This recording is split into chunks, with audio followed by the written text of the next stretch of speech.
Isso seja sobre sua vida, sua casa, igreja preciosa, noivo do Cordeiro. Deus hoje tem uma palavra para a sua vida, tem uma palavra para o seu coração. Assim como Ele trouxe para o meu coração, eu tenho certeza que o Senhor há de realizar e impactar você e trazer para você um entendimento, uma clareza maior de tudo aquilo que você é no Senhor, de tudo aquilo que Ele fez por você. E eu quero compartilhar com você, para nós iniciarmos aqui, Isaías 63, a partir do 16, na verdade o 16 por enquanto, e diz assim: mas tu és o nosso Pai, ainda que Abraão não nos conhece e Israel não nos reconhece, tu, ó Senhor, és nosso Pai, nosso Redentor, desde a antiguidade é o teu nome. Nós olhamos para essa palavra e vimos aqui Israel prestando ações de graça e louvando o nome do Senhor pela benignidade de Deus para com a vida deles e reconhecendo a sua paternidade. E isso me chama a atenção quando eu olho para Israel dizendo que o Senhor é o Pai deles. E nós também entendemos e sabemos que Deus também é o nosso Pai. Ainda que nós não sejamos Israel, nós fomos feitos filhos. E a proporção de ser filhos é tão intensa, tão maravilhosa, tão gloriosa, que muitas das vezes nós somos incapazes de compreendê-la. A princípio nós precisamos de compreender como é que nós nos tornamos filhos. Uma vez que Israel diz que eles é que são filhos, nós vamos compreender que nós somos filhos através da pessoa de Jesus Cristo. Quero ler com você a palavra de Deus lá em Hebreus 2, a partir do 9, ela fala algo muito claro às nossas vidas e a nosso respeito do que foi feito e como foi que nós, de repente, nós passamos a ser filhos e passamos a possuir tantas bênçãos, tantos benefícios da parte de Deus. A partir do 9, o 11 e o 13, diz assim em Hebreus 2: vemos, porém, coroado de glória e de honra aquele Jesus que fora feito um pouco menor do que os anjos, por causa da paixão da morte, para que pela graça de Deus provasse a morte por todos. Porque convinha que aquele para quem são todas as coisas, e mediante quem tudo existe, trazendo muitos filhos à glória, consagrasse pelas aflições o príncipe da salvação deles. Porque assim o que santifica como os que são santificados são todos de um, por cuja causa não se envergonha de lhes chamar irmãos. E o 13 diz: e outra vez porei nele a minha confiança, e outra vez eis-me aqui a mim e aos filhos que Deus me deu. Então a palavra de Deus também ela nos diz em João 1,12, ela fala: todos quanto o receberam, deu-lhes o poder de serem feitos filhos de Deus.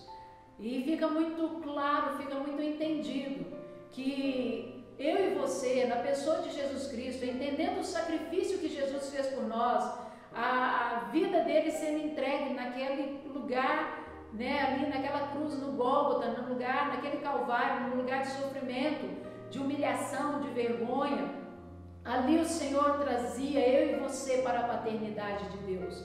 Ali Ele trazia eu e você para o cuidado de Deus, Ele trazia eu e você para a bondade de Deus, a misericórdia de Deus e o perdão de Deus. E o que muitas vezes acontece conosco é que nós não compreendemos e não conseguimos discernir a grandeza desse amor e dessa paternidade sobre nossas vidas. E algo que chamou minha atenção de forma tremenda foi quando eu meditava na passagem do filho pródigo, quando Jesus ele conta essa parábola e ele compartilha ela e ele vai falar do pai, ele fala do filho e nós vamos ver ali atitudes tanto do pai quanto do filho e às vezes nós não atendemos para algumas coisas que nós também fazemos, ainda que dizendo e reconhecendo que nós temos conhecido a Deus.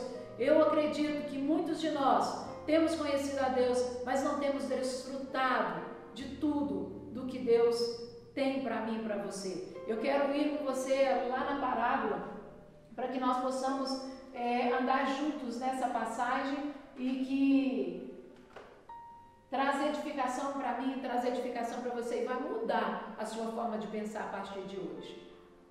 A palavra de Deus nos diz assim, através do versículo, a partir do versículo 11, diz assim: E disse um certo homem, um certo homem tinha 2 filhos, e o mais moço deles disse ao pai: Pai, dá-me a parte dos bens que me pertence.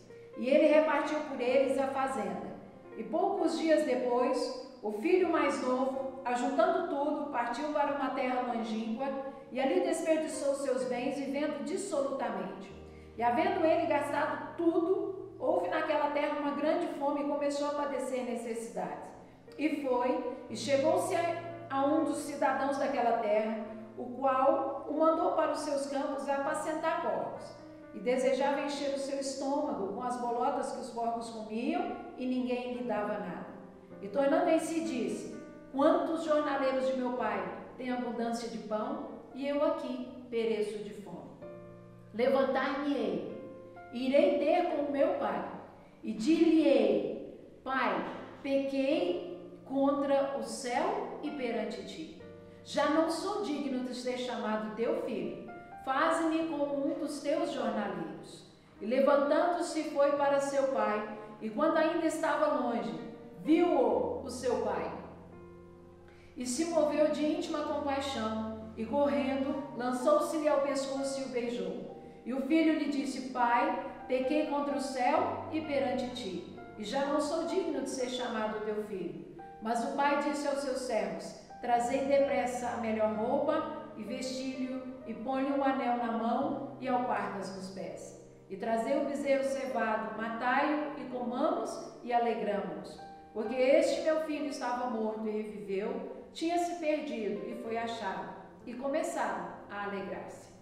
Amados, nós vimos na parábola do filho pródigo que os pais judeus, eles podiam repartir a sua herança se eles desejassem com os seus filhos, né? E nós vimos aqui uma inversão, né? Porque na verdade não foi o pai que desejou partir a herança, mas o filho que desejou a herança do pai. E nós vimos que essa forma de abordagem, ela também deixa, né, um parênteses de que muitos recebem herança quando os pais morrem. Mas esse filho, de repente, ele pede ao pai, ele diz: Pai, eu quero a minha herança. E o pai, ele abre mão e ele divide a herança entre os 2 filhos. Esse filho permanece, esse filho mais novo, permanece alguns dias aí em casa, algum tempo, mas depois, com o tempo, ele vai embora. Diz a palavra de Deus que ele vai para um lugar longe, está distante, passando falta das coisas, passando fome, ele precisando de ser ajudado e ninguém o ajudava, já havia gastado todos os seus bens de forma dissoluta, irresponsável, até de modo inconsequente. Mas ele olha para aquela situação e ele começa a meditar. Ele cai em si e ele começa a meditar, refletir. Volta à memória a casa dele, volta à memória o pai dele, volta à memória a forma como o pai dele tratava os seus empregados, os seus ajudadores naquele lugar. E então ele diz: Levantar-me-ei e ter-me-ei com o meu pai. Eu quero trazer você para as reações desse filho pródigo, que depois de cair em si, né, depois de sair de casa, depois de estar longe de casa, ele cai em si e ele então avalia a sua vida e ele prepara o seu coração para tomar uma atitude. Ele diz: Eu vou levantar e eu vou ir ter com meu pai. E assim ele fez. Ele levantou e ele saiu de encontro à casa do seu pai. E diz a palavra de Deus que ele também preparou para chegar diante do pai e reconhecer que ele havia pecado contra o seu pai e contra os céus. E ele realmente fez isso. Ele vai até o pai e ele diz: Pai, eu pequei contra o Senhor e eu pequei também contra os céus. Eu quero que você entenda uma coisa, que as quedas, os nossos erros, os nossos fracassos, as nossas fraquezas, os nossos pecados, eles também podem ser oportunidade para nós achegarmos ao Senhor e para nós confessarmos a Ele a nossa condição, para nós podermos falar a Ele do nosso estado. Até porque nós vemos quando o salmista ele diz assim que enquanto ele calou, né, e que ele não confessava, e que ele não confessou os seus pecados, seus ossos secavam dentro de si. Então não haveria problema que aquele filho ele voltasse ao pai e admitisse que ele tivesse tido um momento de fraqueza, e que ele tivesse sido enganado e que agora ele estava ali de volta. Não há problema algum até então, enquanto esse filho admite a sua falha.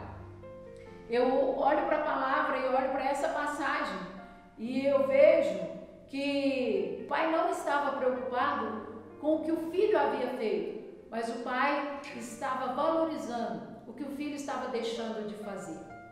Estava valorizando a iniciativa, a atitude que aquele filho teve, retornando à sua casa.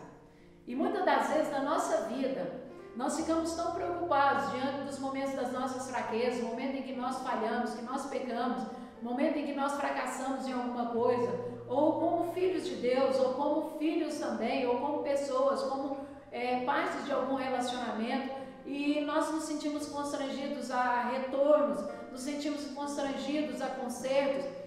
Mas eu quero chamar a sua atenção para essa palavra e dizer para você que ela traz para nós uma imagem daquilo que Deus ele tem a nosso respeito, do que Deus pensa a nosso respeito e do que Deus quer fazer a nosso respeito quando nós entramos por alguma situação em que nós somos encontrados num lugar de pecado, num lugar de fraqueza. O filho ele volta, mas ele já volta ensaiando, e ele diz: pai, já não sou digno de ser chamado teu filho. E eu quero começar aqui, na verdade, essa mensagem, porque é a partir daqui que o Espírito de Deus ele despertava o meu coração, o meu espírito para compreender aquilo que você é e que eu sou no Senhor. Esse filho diz assim, que ele não era digno mais de ser tratado como tal, que o pai tratasse ele como se fosse um jornaleiro, mas que ele pudesse pelo menos ficar naquele lugar, porque ele sabia que ali as pessoas mais distantes, ou as pessoas que parecessem mais insignificantes, elas eram bem tratadas, elas eram reconhecidas, elas eram cuidadas. Então ele diz: olha, eu não sou digno de ser chamado o teu filho. Eu quero dizer para você que essa muitas das vezes é a nossa situação quando nós nos encontramos fragilizados com as nossas fraquezas e nós ficamos achando difícil voltar à comunhão com Deus, ficamos achando difícil voltar ao relacionamento com Deus, ficamos achando difícil voltar a orar, ficamos achando difícil voltar a louvar, ficamos achando difícil voltar a ir à igreja, ficamos achando difícil estar nos cultos, ficamos achando difícil estar nas reuniões, nas células, ficamos achando difícil falar do amor de Jesus, ficamos achando difícil ganhar uma alma para o Senhor, por quanto nos sentimos constrangidos por aquilo que nós fizemos, nos sentimos constrangidos por aquilo que nós falamos, nos sentimos constrangidos por aquilo que nós escolhemos. Mas quando eu olho para a palavra de Deus, eu vejo que quando esse moço, ele começa a declarar para aquele pai que ele não é digno e que esse pai, ele não dá resposta para esse filho, mas ele diz para os servos: vão e preparem todas as coisas, traga roupa para o meu filho, traga anel para o meu filho e traga sandálias para o meu filho. Esse pai, ele está dizendo: filho, você agora vai receber sua roupa, recebe, veste ela, e essa roupa ela significa, ela diz algo a respeito da pessoa do filho quando ele manda vesti-lo. Ela diz que aquele menino, aquele moço, ele tinha distinção naquele lugar, ele não era comum, ele era especial. Quando o pai ele manda trazer um anel, Ele manda colocar aquele anel no dedo. Ele está dizendo para aquele filho que ele recebia ali um símbolo de autoridade e que ele era autoridade. Aquele símbolo também, ele trazia também para ele o entendimento que ele fazia parte da família. E Deus manda trazer também para a sua vida isso. Também o Pai manda trazer sandálias, e essas sandálias demonstram que ele era filho do Senhor daquelas terras. E o que isso tem a ver comigo e com você? Que eu e você, todas as vezes que nós desejarmos estar com o Pai, independente daquilo que nós possamos ter feito, uma vez que nós reconhecemos aonde caímos, uma vez que nós reconhecemos aonde nós falhamos e que nós nos levantamos e vamos de encontro ao Pai, Ele está vindo de encontro à nossa vida. E quando Ele vem de encontro à vida daquele que se arrepende, quando Ele vem de encontro à vida daquele que reconhece a sua dependência do Senhor, Ele tem roupa nova, Ele tem anel, Ele tem sandálias. O que mais me chamou e atraiu meu coração dentre todas essas coisas, quanto a roupa, o anel, foi as sandálias, porque as sandálias dizia para aquele moço que ele era filho e que ele era filho de um Senhor que era Senhor daquelas terras. Quero dizer para você que você tem sandálias para os seus pés, você tem sandália para você andar, além do que tudo mais que Deus queira te dar, de autoridade e fazer distinção na sua existência nessa terra. Deus quer que você entenda que você é filho, e um filho nunca deixa de ser filho. Nós ouvimos falar de ex-esposa, ex-esposo, ex-patrão, ex-namorada, ex-tantas coisas, mas nunca se ouviu dizer ex-filho. Filhos são sempre filhos, e nós somos eternamente filhos de Deus, ainda que nós não queiramos ficar com Ele. Uma coisa é bem clara: Deus nunca vai desistir dos seus filhos, e eu e você, nós somos filhos. E o que Deus quer que você entenda com essa palavra, que seja o que for que estiver te intimidando, seja o que for que estiver te constrangendo a voltar a ter um relacionamento com Deus, uma vida com Deus, que você entenda que Ele continua sendo Pai e que de maneira nenhuma o Senhor, Ele vai desprezar o seu retorno. Antes, você tem o esperando de braços abertos, assim como aquele pai esperava ansioso por aquele filho pródigo. Deus está esperando o seu retorno ao íntimo convívio para com Deus. Existem algumas coisas que traz junto à filiação, alguns resultados de filiação que eu e você temos em Deus. E esses resultados é confiança no cuidado de Deus, intimidade com Deus e liberdade com Deus como filhos.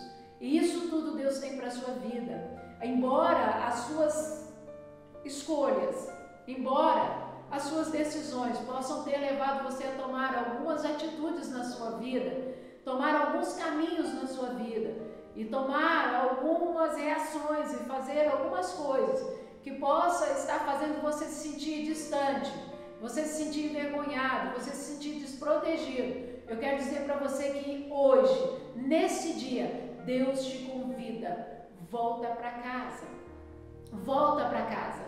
As suas sandálias estão guardadas, o anel está separado e a roupa está alinhada para produzir você, para fazer de você novamente se sentindo um filho amado, um filho revestido, um filho guardado, um filho outorgado através do sangue de Jesus Cristo naquela cruz do Calvário.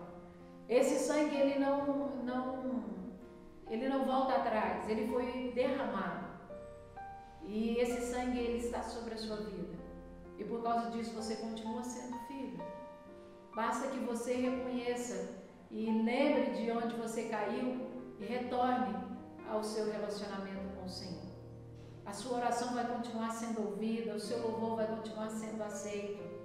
Sabe, você vai poder continuar sim pregando a palavra de Deus, anunciando e falando desse amor imensurável de Deus que transforma vidas. Deus conta com você, o Pai conta com você, Ele espera você.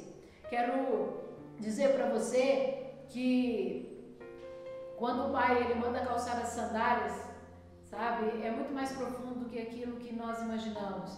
Porque naquela ocasião os escravos andavam descalços, mas os filhos tinham sandálias. Quero dizer para você que você, filho, você tem sandálias. A palavra de Deus nos ensina a calçar os nossos pés com a preparação do Evangelho. Você tem um Evangelho que te dá a sustentação e o embasamento para que você continue crendo no amor do Senhor Jesus. Atente para aquilo que o Senhor já te ensinou, atente para o Evangelho, atente para a palavra e entenda que você tem sandálias. Você tem uma palavra que já foi determinada para aqueles que receberam o Senhor como seu filho, como o seu Salvador e que o fez de você filho. Quero dizer também, antes de nós encerrarmos, que o filho pródigo, ele teve sua posição, caiu em si, levantou, foi para o pai, reconheceu o seu erro, mas ele se sentencia. Ele diz, não sou digno mais. Eu quero dizer para você que não faça isso com a sua vida. Não se sentencie. Você pode até reconhecer o seu estado, mas você não pode decidir como vai ser tratado. Você vai ser tratado como filho. E como filho de Deus, tudo aquilo que Ele tem para honrar e para alegrar o teu coração, é isso que Deus quer fazer por você. Que Deus te abençoe, que Deus te dê força e que a graça dEle possa impelir você de volta a esse nível de comunhão que possa estar levando você a estar vivendo como verdadeiro herdeiro e co-herdeiro do nosso Senhor Jesus Cristo. É no nome de Jesus que o Senhor Ele há de fazer coisas profundas a partir de agora na sua vida. Deus te abençoe e o Senhor Ele possa inundar a sua vida a partir de hoje e que todas as barreiras caiam por terra. Em nome de Jesus.